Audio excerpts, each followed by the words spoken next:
女が忘れぬ夜風が冷たい路地裏を一人歩けば思い出の恋の明かりが目に痛い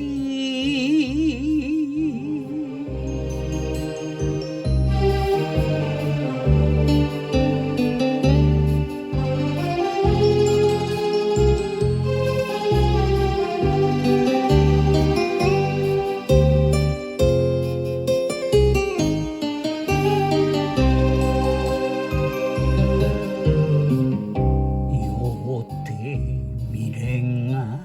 消えるなら酒にすがってなぜ悪い男と女の仲なんてどうせ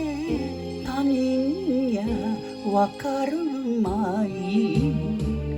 さびれ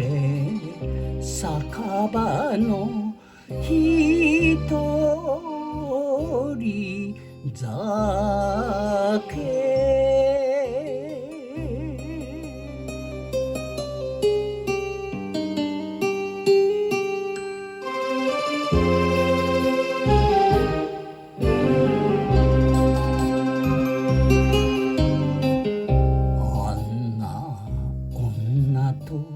言うけれど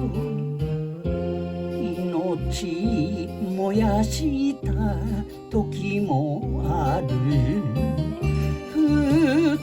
人で暮らした毎日が